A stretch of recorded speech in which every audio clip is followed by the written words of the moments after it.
Praise God, जय मसीह की। आज का जो भक्तिपूर्ण संदेश है उसका शीर्षक है प्रेम दूसरों में आनंदित होता है।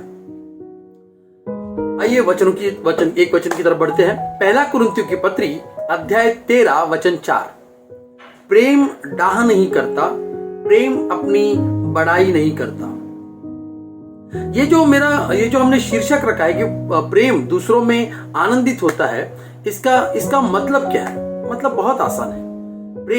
प्रेम जो है वो डाह से यानी ईर्ष्या से जलता नहीं, बल्कि मसीह का प्रेम दूसरों के प्रति परवाह करता है और हमेशा दूसरों के प्रति भले कामों से भरा होता है। जब एक प्रेम से भरा मसीही किसी दूसरे मसीह भाई को देखता है जो लोकप्रिय है, जो सफल है, जो वरदानों और प्रतिभा से भरा है, तो उसके लिए वो जलन या ईर्ष्या का भाव नहीं रखता, बल्कि वो उसके लिए खुश होता है, आनंदित होता है। जैसे कि रोमियो की पत्री में लिखा है कि रोमियो का अध्याय 12 वचन 10, भाईचारे के प्रेम से एक दूसरे से स्नेह रखो, परस्पर आदर करने में एक दूसरे से बढ़ चलो। इसको लेकर दो उदाहरण मैं आपके सामने रखता हूं ताकि इस बात को अब हम और आसानी से समझें। पहला उदाहरण बरनबास का है।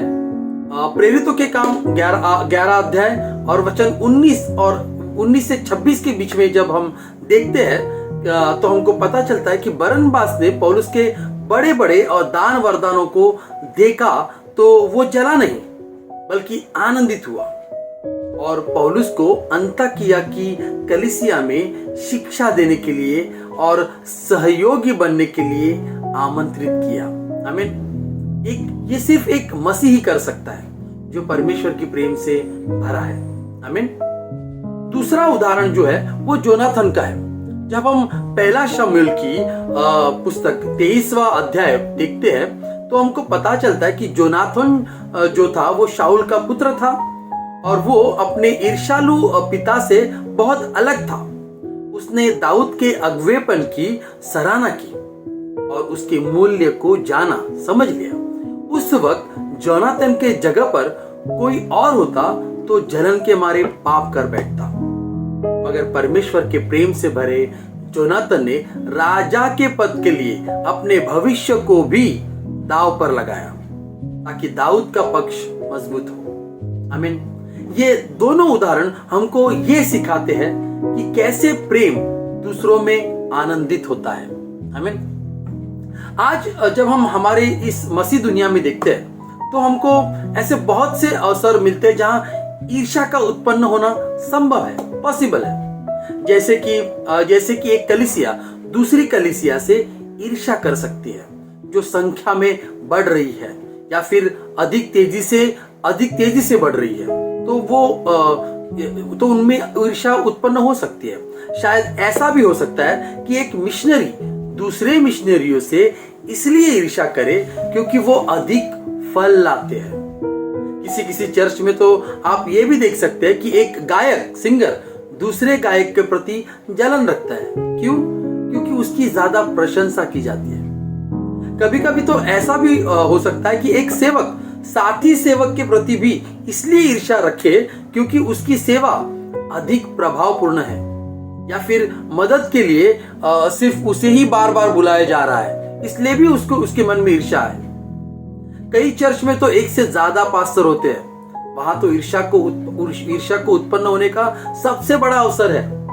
मगर जब एक कलीसिया के लोग परमेश्वर के प्रेम से भरे होते हैं तो इस प्रेम की वजह से उनका लक्ष्य सिर्फ कलीसिया की उन्नति पर होता है।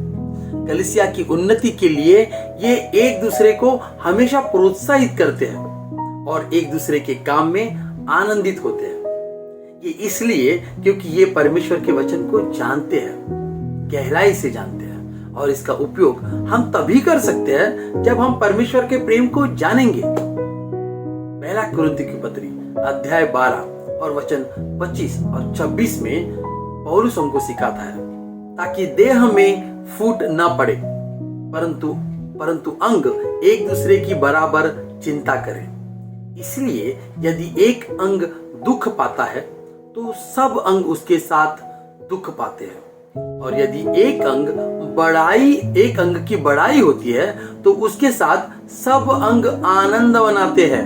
आमीन।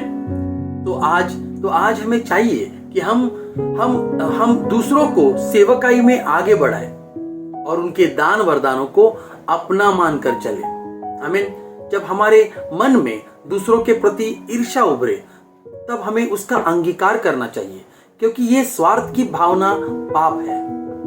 तो आज हमें चाहिए कि हम परमेश्वर के सामर्थ्य में रहकर बरनबास और जोनाथन के समान दूसरों की कामयाबी पर खुशी मनाएं, क्योंकि जब हमारी सोच और हमारा कार्य सबसे अधिक उत्तम मार्ग के अनुसार होंगे तब हम अधिक प्रसन्न और अधिक संतुष्ट होंगे। आमीन। और जानते हैं ये सबसे अधिक उत्तम मार्ग क्या है? पहला कुरिन्थी की पत्री अध्याय 13, प्रेम। आमीन। Thank you. God bless you all.